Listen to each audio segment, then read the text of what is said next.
আল্লাহ সবচেয়ে নারাজ হন মানুষের ক্ষতি করলে। কথা কি বুঝতে পারছেন? আমরা মুসলমানরা বুঝি না, আমরা বোনের হক, স্ত্রীর হক, স্বামীর হক, মায়ের হক মেরে দিয়ে ওজনে কম দিয়ে হজ উমরা করি। ভাই লাভ নেই, জীবনে হজ করবেন না, মসজিদে 1 টাকা দেবেন না, কিন্তু বোনের 20 টাকা দিয়ে দেন, বউয়ের 20 টাকা দিয়ে দেন, মায়ের 20 টাকা দিয়ে দেন, ইনশাআল্লাহ আপনি আল্লাহর ওলি হয়ে যেতে পারবেন।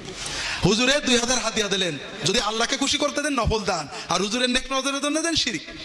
আর আপনি এই দানটা নফল, আর আপনার বউয়ের পাওনা, বোনের পাওনা, ভাইয়ের পাওনা এটা ফরজ। কাজেই সবসময় মনে রাখবেন আল্লাহ মায়ের চেয়ে আপন। মা সহজেই মাফ করে, ঠিক না? ভাই বোনকে সহজে মাফ করে। কাজেই আল্লাহর কোনো বান্দা যেন আমাদের দ্বারা ক্ষতিগ্রস্ত না, বিশেষ করে আমাদের সাথে যারা থাকে, আমার স্ত্রী, আমার স্বামী, আমার ভাই বোন, ছেলে মেয়ে, তাদের পরে ইনসাফ করা আমাদের দায়িত্ব, তাদের হক আদায় করা দায়িত্ব, পাড়া প্রতিবেশী।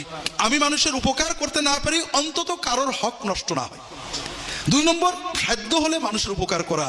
তাহাজ্জুদের নামাজ পড়ার চেয়েও মানুষের উপকার করার সওয়াব অনেক বেশি।